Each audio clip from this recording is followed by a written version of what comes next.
It's day and night, right? So what I can see, because I experience mainly the UAE, I think the regulators are very open. You can come up with an idea, have a dialogue with the regulator. I'm concerned that it's going to move innovation outside the United States, move it overseas, costing Americans jobs and putting U.S. retail investors ultimately at a disadvantage. We claim our government back for ourselves and not allow this, one single part of this one regulator to run roughshod over something we've collectively worked 230 years for as a country. In fact, the notion of registration as just a form on a website is patently false. So false, in fact, that it would come as a shock to all the securities lawyers and companies spending millions of dollars on SEC registration and compliance. I personally would liken Chair Gensler's approach to my son Sam's approach. He's 2 when it comes to toys. He wants to hold all the toys. Those things have to happen because the CFTC and the SEC alone can't do this. Congress must act. It's the big question. It's the ultimate question. And that is the SEC lacks authority from Congress to regulate in this space.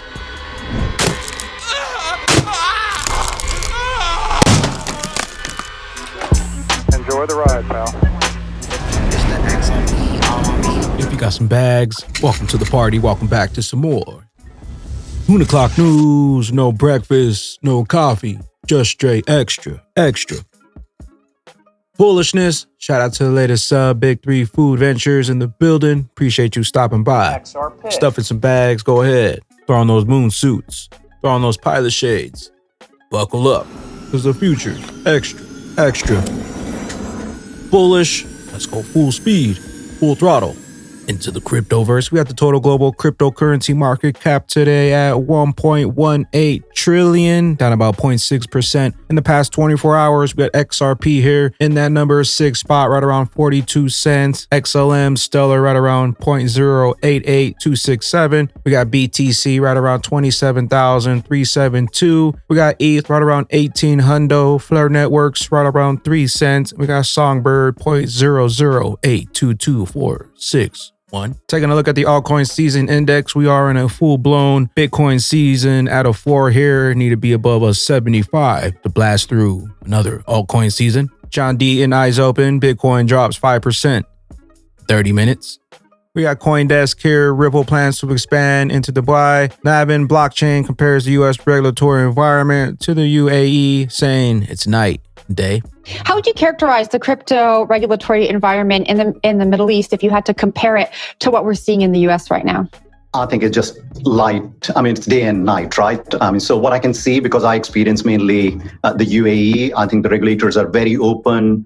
You can come up with an idea, have a dialogue with the regulator, agree on the way forward, and you're able to move forward with very quick speed. Also, you're able to very quickly mobilize in terms of team. You're able to scale up and then constantly go back to the regulator if the model changes in some way. So this is this healthy two-way dialogue that's creating the fertile ground for companies to grow in the Web3 space. 801 XRP, I think it's time for Congress to get working on digital asset rules because the current regulation by enforcement practice is not working. I thank the chairman. I thank both our chairmans and both our ranking members for calling today's hearing. It's great to see agriculture and financial services come together to address a really big challenge.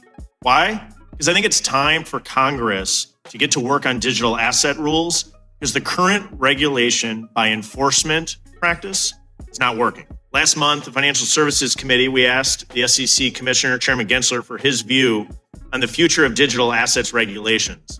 Candidly, we didn't learn a lot. We didn't hear a path forward for digital asset regulation. Maybe one of the only things we learned was that Chairman Gensler's never traded a digital asset himself. We don't know what Chairman Gensler's plans are. There's not clear rules in front of us. And regulation by enforcement doesn't work. And the come in and register black box served, the register by black box is serving to chill the digital assets innovation. I don't think we can afford as a country to cede regulation to other countries. And I think this hearing demonstrates that Congress is ready to do the job. Regulation by enforcement, regulation molasses, stifling American innovation, drain the swamp. Free the true standard. Digital asset investor on XRP, John Deaton, Crypto Law US. Every argument that you're making about secondary sales equally applies to XRP. and yet XRP was suspended. And then we see a case against Bitrue where the SEC says algo is also a security. And of course, there isn't a suspension of that. And so do you understand where, as an XRP holders, that they get frustrated or even angry that they're penalized? Not that anyone wants you to delist algo or suspend algo. Let me make that clear. I just know what's your thoughts on that, sir? No, I do understand that frustration. And look, I get it. People can be passionate about these issues, and the rhetoric can sometimes get heated. But I understand where folks are coming from, and I also can understand why it can feel like there's a double standard that's being applied in a variety of circumstances. The law evolves, circumstances evolve. As the chair himself likes to say, facts and circumstances constantly change. But I can understand where that frustration is. At the same time, I want your listeners and followers to understand we are committed to applying the law and standing up for the rule of law for everyone, including holders of XRP. It's one of the reasons, John, that we submitted an amicus brief in the case against the Ripple defendants in order to support one of their particular defenses, the fair notice defense that was raised, which I think ultimately is something they could and should win on at trial if it gets to that. Others spoke to some of the other issues, including the secondary markets point that you've raised and been such an articulate voice on now for many, many months. I think the main point, John, for all of us is that this is a team sport we need to play. We're up against the most well-resourced adversary on the entire planet. That's the United States government, and in the form of the Securities and Exchange Commission. We've seen now, as you've highlighted, they're not above misstating the law and offering assertions without support if it helps them achieve their objectives. Again, I don't question the motives of the staff, but I do think there's some powerful political forces here that require that we all work together, that we find our common ground, and that we claim our government back for ourselves and not allow this, one single part of this one regulator to run roughshod over something we've collectively worked 230 years for as a country in order to build. We got the evidence. Get those jumpsuits. Get those jail cells ready. Gary, you still there? Mr. Man XRP, Mr. Torres is bringing the heat in the house today. Facts and myths and the overreach of the SEC. Anti-crypto derangement syndrome that clouds clear thinking about crypto regulation. Although there are too many myths to dispel, I will take the occasion to address a few of them. Myth, a statutory framework for crypto, would undermine 9 decades of securities law. Fact, the New York State Department of Financial Services has an alternate framework for regulating virtual assets. And far from undermining securities regulation, DFS has shown itself to be the most rigorous regulator of crypto in the world. Myth, there's no need at all for the SEC to provide regulatory clarity and guidance, and that calls for clarity and guidance are nothing more than a pretext for evading lawful compliance. Fact, even the Investor Advisory Committee, which favors Gary Gensler's approach to enforcement, concedes that there is in fact a need for regulatory clarity. Quote, the SEC should consider issuing a request for comment regarding areas where additional guidance is needed related to the application of federal securities laws to crypto assets. Myth, it does not matter at all if crypto is driven offshore. Fact, offshore, deregulated, over-leveraged companies like FTX carry the greatest risk of losing customer funds, a point that Gary Gensler himself did not dispute when pressed under questioning. Myth, registration with the SEC is just a form on a website. Fact, the notion of registration as just a form on a website is patently false. So false, in fact, that it would come as a shock to all the securities lawyers and companies spending millions of dollars on SEC registration and compliance. The show's all rigged. 801 XRP, Gary Gensler is out here being compared to a 2-year-old. I personally would liken Chair Gensler's approach to my son Sam's approach. He's 2. When it comes to toys, he wants to hold all the toys, but he doesn't want anyone else to be able to play with the toys at the same time. And so I thank you for your answer. Got another one from 801 XRP. James Wallace, Vice President, Ripple X, Central Banks Engagement, CBDC, May 10th. Moderator, James, I always side Ripple with the company that solved all these problems. We got Ashley Prosper. The current SEC approach to disclosures don't work for the digital assets. Doesn't confirm with the nature and properties of digital assets. CFTC needs additional authority over non-security digital assets. CFTC and the SEC alone can't do this. Congress must act. All right. So what are the takeaways today? I think to recap on today, a couple things are clear.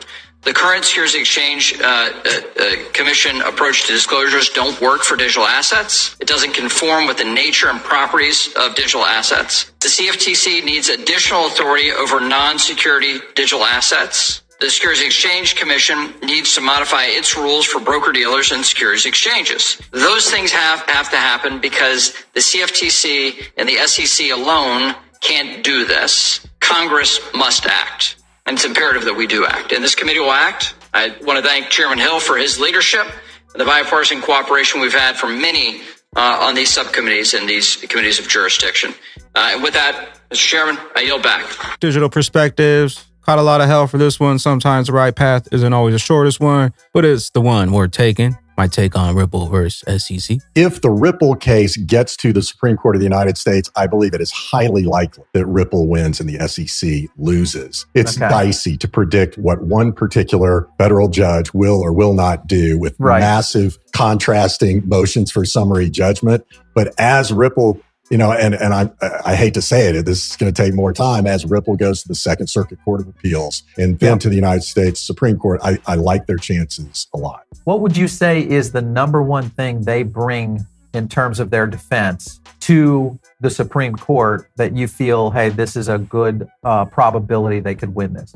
It's the big question. It's the ultimate question. And that is the SEC lacks authority from Congress to regulate in this space. It is the major questions doctrine. There are 6 votes at the Supreme Court right now for this major questions doctrine, which says if you are going to claim the authority to regulate a massive industry and a new asset class, you have got to get that authority from Congress. And it's exactly what Gary Gensler said in May of 2021. He was right then. He's wrong now.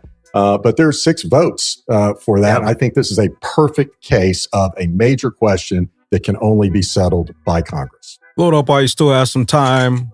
We got the win in the bag. Mr. Intuitive, it appears that we're getting closer. Security versus commodity. Chairman Johnson, thank you for the question. The Howey test really looks at the issue or sale of a security. So you're thinking about it at the moment that the product is put out for investors. I would distinguish that, as some of my panelists described, I would distinguish that from trading down the road after it's been put out, where you don't necessarily have the expectation of profits based on the efforts of others, and it becomes more fungible, or I might even say more commoditized.